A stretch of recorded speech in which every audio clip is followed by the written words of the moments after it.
Mari kita buka firman Tuhan yang sudah ditetapkan bersama di dalam Ibrani pasal yang ke-10. Ibrani pasal yang ke-10 ayat 12 sampai ayat 17. Ibrani pasal yang ke-10 ayat 12 sampai 17. Nah, jangan cari setelah waktu. Tidak ada. Oke, sudah ya? Oke.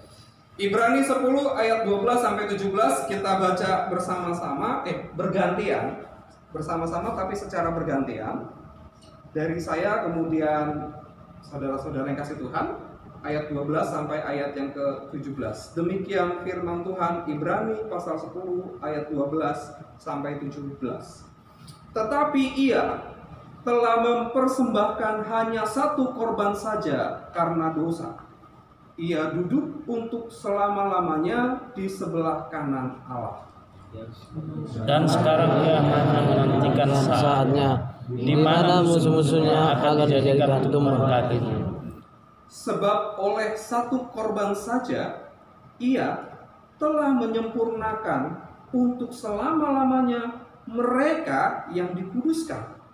Dan tentang itu Roh Kudus juga memberi kesaksian kepada kita. Sebab setelah ia berfirman, inilah perjanjian yang akan kuadakan dengan mereka sesudah waktu itu. Ia berfirman pula, aku akan menaruh hukumku di dalam hati mereka dan menuliskannya dalam akal budi mereka. Dan aku tidak lagi mengingat dosa-dosa dan kesalahan mereka. Ya, puji Tuhan.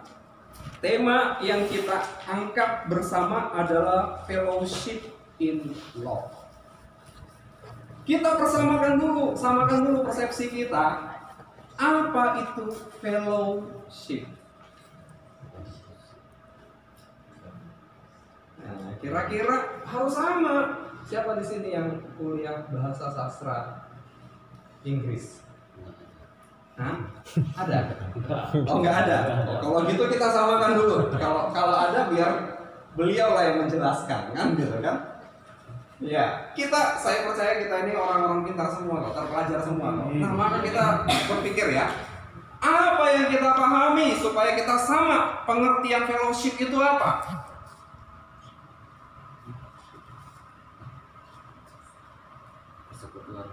Persekutuan. Kok katanya? Loh, saya kan yang ngomong. Gitu. Jadi apa katamu? Nah, ya, katanya kan persekutuan. Jadi apa katamu? Ya sama persekutuan. Oke, persekutuan ya. Oke. Ya, persekutuan. Lalu apa bedanya dengan federal? Alliance.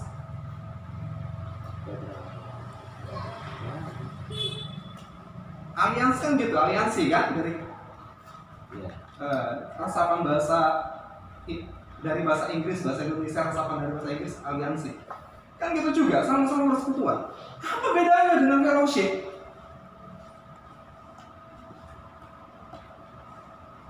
Ada, ayo. Selain persekutuan apa? Yang membedakan? Sama-sama sekutu kan gitu kan? Pergumulan. Hah? Pergumulan? Satu ciri. Satu ciri.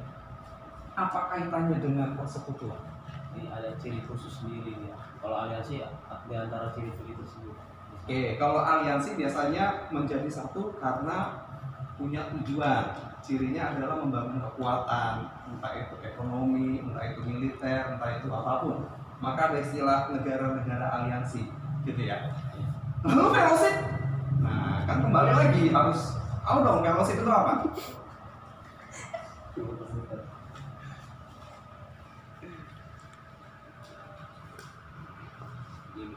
Apa bedanya dengan partnership? Nah, sama tuh, jadi bingung ya? Aduh. Nah, yang namanya juga kita biasa berpikir kan, aduh, Pak Pendeta capek aku berpikir kuliah tadi, sekarang mau diajak berpikir kan gitu kan? Enggak ya? Oh, ya dunia kita kan gitu. Apa bedanya dengan partnership? Rekan kerja. Hah? Rekan kerja. Oh, kalau partnership kan jelas kan? Rekan kerja. Terus fellowship? Benar sekali katamu. Sama-samanya persekutuan, aliansi, partnership, fellowship, sama-sama persekutuan. Tetapi fellowship, persekutuan yang dibangun adalah persahabatan. Jadi itulah maknanya. Maka fellowship in love, gitu ya. Temanya fellowship in love. Jadi berarti persekutuan dalam pengertian persahabatan di dalam apa? Kasih. Jadi sudah ada persekutuan persahabatan di dalam kasih. Kenapa nggak boleh ketinggalan kasih?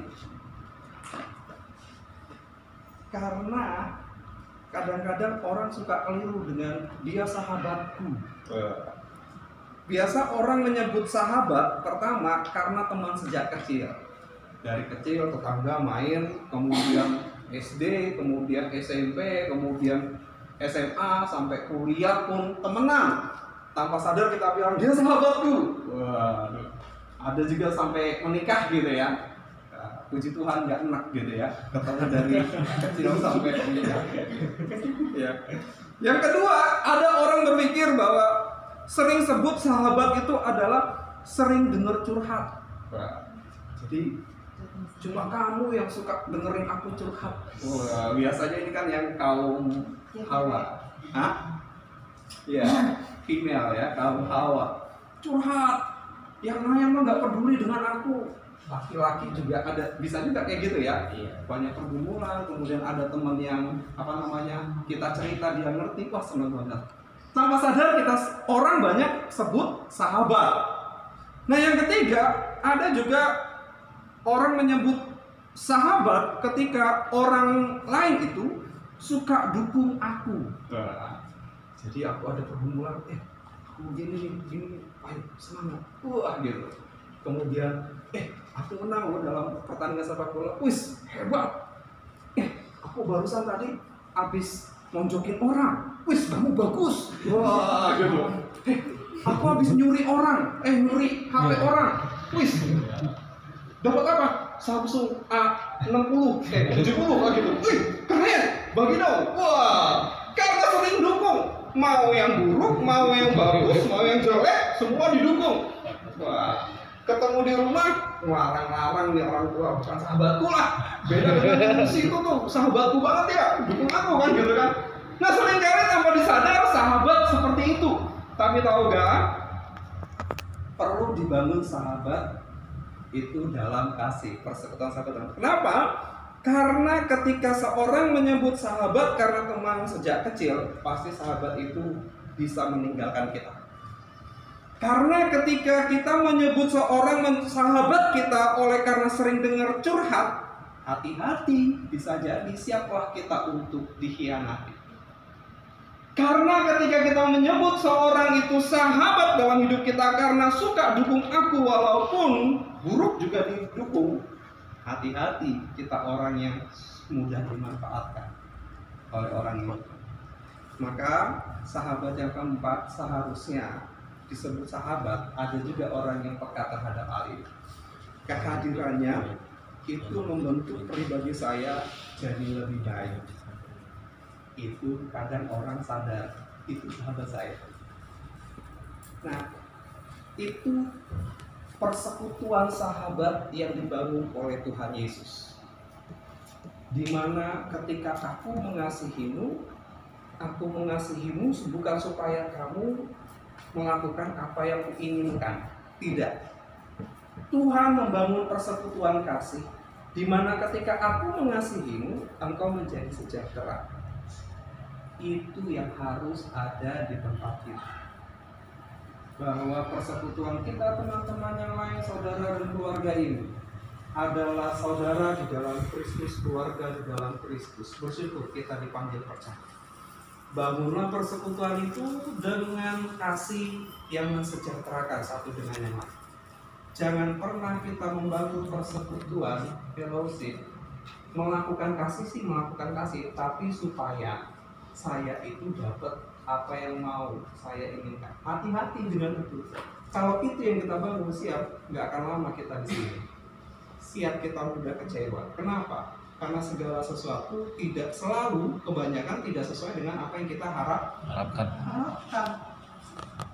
Makanya Tuhan nggak pernah kecewa, Tuhan Yesus. Kenapa? Yudas meninggalkannya nggak apa-apa. Karena aku mengasihimu, bukan supaya kamu melakukan apa yang kuinginkan, tapi supaya engkau sejahtera. Apa itu? Engkau menerima keselamatan. Berkali-kali dihianati oleh Yudas, Tuhan Yesus tetap terbuka dan memberikan kesempatan bahwa aku mengasihimu supaya engkau menerima keselamatan, sejahtera, gitu kan? Nah, itu sahabat. Nah, firman Tuhan hari ini berbicara tentang persembahan yang sempurna. Wis, nyambung kan? Di mana nyambungnya coba? Persembahan yang sempurna, fellowship in love. Tapi setelah saya baca, ternyata benar juga. Benar juga apanya? Nah, saudara kasih Tuhan, kita mulai dari hidup beriman. Persekutuan kita harus dibangun dengan iman. Misinya adalah persahabatan dalam kasih. Tapi dasarnya adalah iman kita kepada Tuhan Yesus. Amin. Amin. Nah, hidup beriman itu harus pada intinya, hakikatnya. Jangan terjebak pada kehidupan bayangan rohani. Jangan terjebak pada kehidupan bayangan iman. Gitu ya. Hidupnya hanya seolah-olah rohani. Itu bayangan iman. Hidupnya hanya seolah-olah beriman. Misalnya nih, hei, Tuhan Yesus, Tuhan Yesus, Tuhan Yesus. Wah, itu kan rohani banget. Tapi jadi latah kan gitu. Banyak orang imannya latah, yaitu jadinya namanya bayangan iman. Ketika mengalami hidup yang senang, kuat, begitu mengalami hidup yang buruk, kaget, gitu ya, lemah, mudah rapuh. Nah, hidup kerohanian, hidup beriman harus pada intinya, jangan terjebak pada kehidupan bayangan rohani. Jadi hidup kerohanian hakikatnya, intinya adalah berpusat pada siapa? Pada siapa? Berpusat pada siapa? Tuhannya siapa? Kirain uang. Gitu ya. Benar sih bilangnya Tuhan, tapi jangan-jangan uang, gitu kan? Hidup berpusat pada Tuhan Yesus. Itu hakikat kehidupan beriman. Nah, artinya hidup berpusat pada Tuhan Yesus, saya harus menanamkan Kristus dalam hidup saya. Saya dikasih pemikiran, maka pemikiran saya harus ditanamkan dalam Kristus. Saya dikasih perbuatan, kesempatan banyak berbuat, maka perbuatan saya harus ditanamkan di dalam Kristus. Saya dikasih Tuhan bebas berkata-kata, ngomong sama siapa saja, tapi saya pergunakan untuk di dalam Kristus, menanamkan perkataan saya dalam Kristus. Saya mau mengasihi, saya mau mengasihinya dengan menanamkan diri di dalam Kristus. Maka dalam perbuatan ditanamkan Kristus, dalam kasih ditanamkan Kristus, di dalam pikiran ditanamkan Kristus, dalam kemarahan pun, kemarahan kita pun harus ditanamkan di dalam Kristus. Nggak mungkin kita nggak marah, gitu kan? Coba bisa, kan? Gimana anak itu bisa jadi baik? Kalau anak itu ngecap kemarahan dari orang tuanya, kan gitu kan? Tapi firman Tuhan katakan, marahlah yang tidak berbuat dosa. Itu yang dimaksud. Nggak mungkin anak berbohong dibiarin, kan gitu kan? Nggak mungkin anak mencuri dibiarin. Kalau dikasih pengertian bahasa baik, nggak dengar. Dikasih bahasa yang tegas. Kalau itu nggak tegas, ya perlu dengan keras, kan gitu kan? Itu perlu ditanam dalam Kristus kemarahan kita. Sesekali ke depan mungkin kita akan kayak gitu kan? Gesekan, harus tanam dalam Kristus. Amin. Amin. Nah, saudara kasih Tuhan, kita harus peka terhadap kehidupan rohani kita. Kita harus peka terhadap kehidupan beriman bayangan kita. Setiap kita pasti ada celah hidup dalam bayangan iman. Kita harus peka supaya kita tahu, ini bayangan imanku. Jangan deh, aku harus kembali lagi kepada Kristus, berpusat kepada Kristus. Kita harus peka terhadap kehidupan beriman bayangan kita. Hidup ya bayangan iman itu berpusat pada apa? berpusat pada perilaku dunia. Perilaku dunia itu apa? Ambisius. Ambisi bagus, tapi kalau jadi ambisius jelek. Apapun mau dilakukan, apalagi penuh ambisius, wah ini hal yang buruk pun dianggap baik, gitu kan? Itu beriman bayangan. Orang Farisi itu ambisius. Ambisius akan apa? Gengsi, kan gitu kan? Makanya dia mau melakukan hukum Taurat, apapun dibayar harganya, gitu ya. Ambisius banget. Supaya apa? Supaya yaitu perilaku, akhirnya jadinya apa? Perilaku dunia, bayangan iman. Nah, kehidupan bayangan iman itu berpusat pada perilaku dunia, apalagi perilaku dunia serakah. Apalagi perilaku dunia sombong. Nah, jadi kita perlu peka dengan itu. Aku melakukan ini ambisi apa enggak? Akhirnya kan? Aku melakukan ini sebenarnya serakah apa enggak? Aku mengerjakan ini sebenarnya sombong apa enggak? Bisa saja bahasanya iman, bisa aja kita ngomong dasarnya firman, gitu ya. Bisa saja kita berbuat dalam hal yang baik, maksudnya misalnya pelayanan. Tetapi kalau misalnya di dalam ambisius, serakah, sombong, maka itu perilaku dunia. Maka kita sedang dalam keadaan bayangan iman. Nah, apa itu bayangan Jadi kehidupan beriman bayangan beriman. Yang kedua adalah selain perilaku dunia, yaitu prestis rohani. Prestis rohani itu apa? Menekankan kerohanian pada wibawa seseorang. Gitu kan?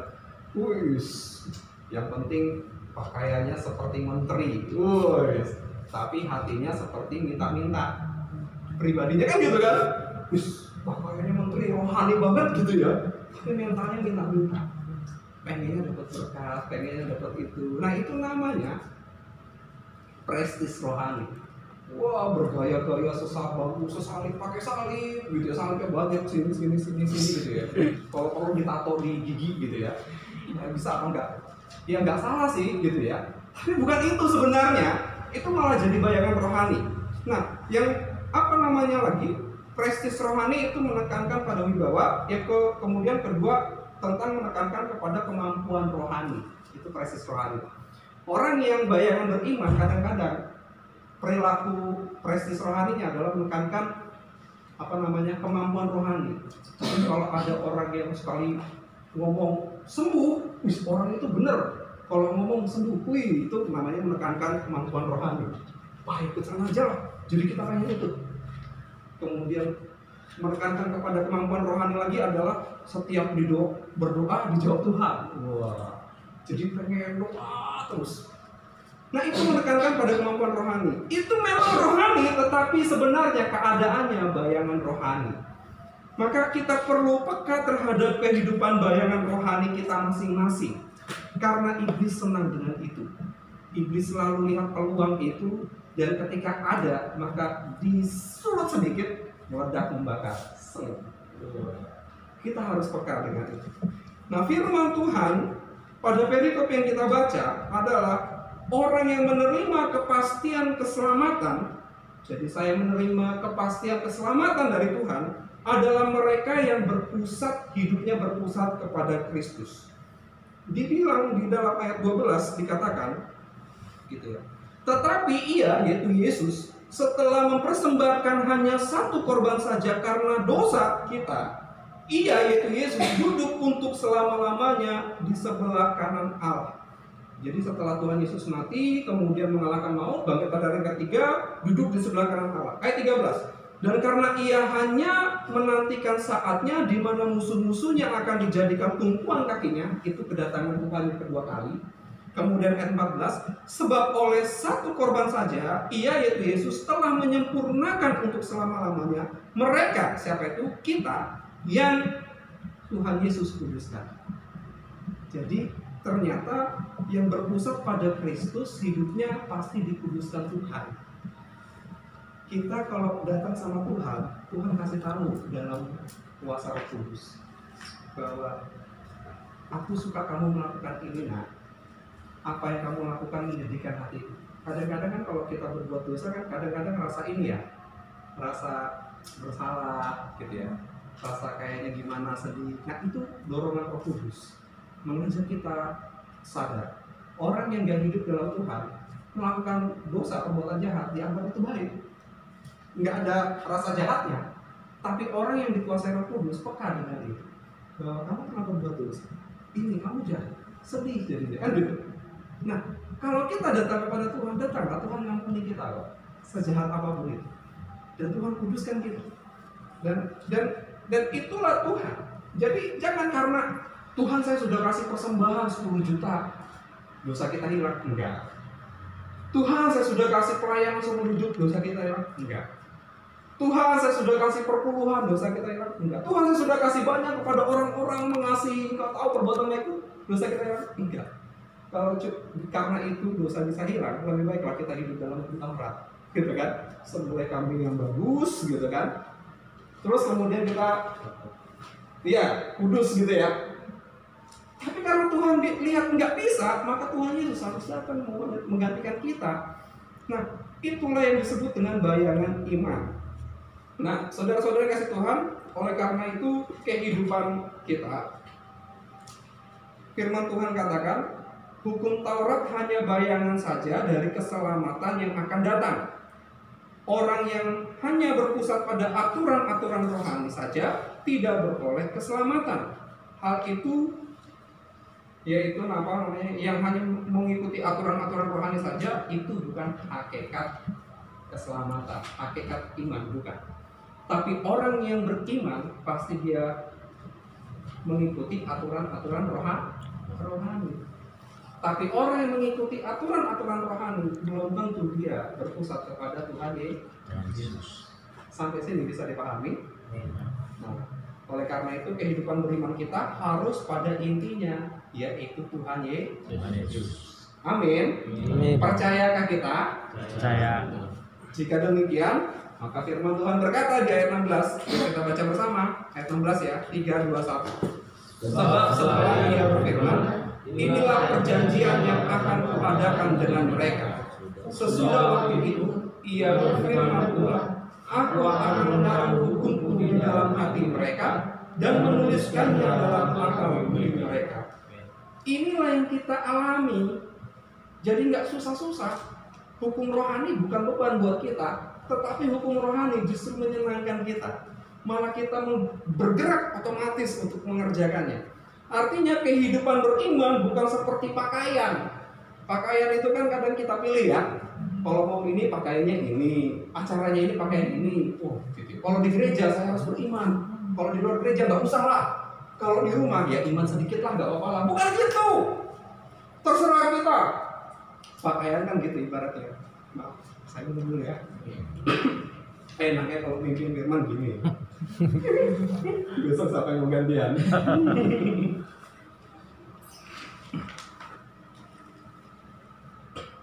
Jadi kita lanjut lagi.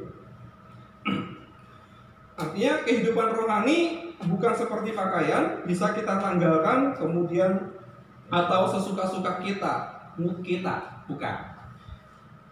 Karena siapa yang berpusat pada Kristus, Tuhan bilang, Aku akan menaruh hukum-Ku di dalam hati mereka. Jadi bukan pakaian lagi, tapi ditulis di dalam hati, ditaruh. Dan Aku akan menuliskannya dalam akal budi mereka. Jadi bukan pakaian lagi, tapi udah langsung dalam pikiran. Jadi firman Tuhan katakan, siapa yang hidup berpusat pada Kristus, maka kehidupan berimannya itu telah mendarah daging. Telah mendarah daging, terukir dalam hati, tertulis di dalam akal budi. Itu yang kita alami. Maka kalau satu saudara-saudara kita mendarah daging dalam Kristus, dalam iman, maka bayangkan, siapapun yang hadir di sini akan lihat bahwa persekutuan ini beda dengan yang lain. Gitu kan? Jadi apa bedanya dengan aliansi? Apa bedanya dengan lembaga federal? Apa bedanya? Fellowship di sini. Beda adalah perselisihan di sini penuh dengan kasih. Nah, gitu kan? Sama lah, setiap tempat pasti ada yang paling ego lah gitu. Tetapi di sini sudah tahu bahwa hidupku bukan bayangan iman, kan gitu kan? Perilakuku bukan perilaku. Ya, saya percaya itu. Kenapa? Yang satu lemah, yang satu menguatkan. Yang satu berhasil, yang lainnya ikut termotivasi. Karena siapa yang hidup dalam Kristus pasti hidupnya tertata. Termasuk kalau datang janjian tepat waktu. Amin. Amin. Itu pun salah satu hidup yang tertata. Saya juga mahasiswa. Pernah. Nggak mungkin pendeta nggak pernah mahasiswa. Memang Superman. Iya pasti mahasiswa kan gitu kan. Wis ada janjian, sudah tahu sih sengaja dilambat-lambatin. Gitu kan. Oh maaf ya terlambat, ada kuliah. Tidak merendahkan yang lain. Yang lain mungkin jujur, saya dulu nggak jujur, kan gitu kan? Ya, enggak, kita menghargai, kita belajar menghargai. Siapa yang datang terlambat karena aktivitas, dia orang yang hebat. Tetapi siapa yang datang tepat waktu, dia orang yang lebih hebat. Amin. Amin. Nah, pembina kita udah kasih teladan ya, datang duluan, buka pintu, nyapu, ngepel, waduh. Hebat gitu kan. Nah saya juga gitu di gereja ngepel juga kan gitu. Nggak pernah kan pendeta ngepel. Artinya itu kehidupan beriman, bukan prestis rohani, bukan perilaku dunia. Itu yang harus kita bangun. Bukan bayangan iman, tapi berpusat pada Kristus. Amin. Amin. Nah, maka jika ini yang kita terima, maka lakukan, maka kita bisa peka dalam mewujudkan kasih. Kita bisa berbuat kasih di dalam persahabatan yang Tuhan ajarkan. Maka kasih Tuhan dan kehidupannya kita praktekkan. Tuhan itu ngasih contoh bahwa di dalam persekutuan harus saling mengasihi, bahwa di dalam persekutuan harus saling melayani. Tuhan Yesus membersihkan kaki murid-murid gitu kan. Murid-murid melayani Tuhan Yesus. Di dalam persekutuan saling membantu menanggung beban, gitu kan. Di dalam persekutuan saling mengampuni. Di dalam persekutuan saling mengaku dosa dan mendoakan. Apa itu maksudnya mengaku dosa? Kalau kita berbuat salah, haruslah kita akui kita salah dan harus minta maaf. Itu, kayak gitu kan? Harus mengaku dosa kita dan mendoakan, memaafkan sekaligus mendoakan orang yang telah menjahati kita tanpa sengaja. Kita doakan yang baik, gitu kan? Itu persekutuan yang dibangun, yang Tuhan Yesus kasih contoh dan teladan. Dan dalam persekutuan harus saling menasehati. Bang, gimana begini? Dek, kau harus begini ya? Iya, gitu kan? Senang kan kalau punya abang-abang yang berhikmat kan? Kakak-kakak yang berhikmat. Nah, abang-abang dan kakak-kakak juga perlu jadi teladan. Dan juga kadang kalau adik negur harus ngikutin juga ya. Termasuk saya. Kadang memang pendeta kalau terima teguran agak susah. Nah, kenapa ya? Ini saya bukan curhat ya, gitu. Tetapi memang inilah kita manusia, gitu kan. Tapi saya tetap mengingatkan diri saya, kalau memang apa yang disampaikan itu bukan karena punya motif, tapi memang tulus membangun sejahtera hidup saya dengar. Jadi itu yang harus kita bangun. Amin. Amin. Ya, saling menasehati itu yang harus kita bangun. Mensejahterakan orang, bukan motif kita, gitu. Dan yang ketujuh, saling menghiburkan, saling hibur. Kita nggak tahu di sini nih, kita datang ada yang kuat, kenapa? Karena hidupnya aman, sejahtera. Tapi mungkin kita datang juga di sini ada yang sedang khawatir, bergumul, tanggal 2, gitu ya. Nggak tahu, saya nggak tahu gitu ya. Tapi kita saling membantu. Kita yang tahu, saudara yang kesulitan, baiklah kita bisa bantu apa yang bisa kita buat. Jadi kalau ada orang sakit, proyek bareng-bareng yang sakit itu. Jangan buat tambah sakit, kan gitu kan? Jadi kalau ada orang yang sedang mengalami kedukaan atau dalam kelemahan atau dalam kesulitan, kita tahu itu apa yang bisa kita lakukan.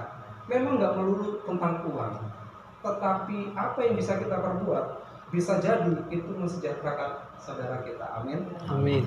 Nah itulah yang harus kita bangun. Jadi inilah persekutuan kita. Sudah menjadi simbol, bukan sekedar lembaga, bukan sekedar aliansi, tetapi fellowship di dalam kasih Tuhan. Amin. Amin. Mari kita gerakkan persekutuan kita, hidup kita serupa dengan Kristus. Harus pada intinya, jangan sampai jadi bayangan. Kalau kita jadi bayangan, kita harus peka. Supaya apa? Kita tahu ini bayangan, saya stop, saya nggak melanjutkan. Saya harus kembali pada intinya. Amin. Saya percaya satu dengan yang lain ke depan nanti kita bisa bercerita. Iya ya, masa muda kita dulu gitu ya, ceritanya dalam keadaan berhasil. Amin. Amin. Amin. Ya, puji Tuhan. Mari kita berdoa.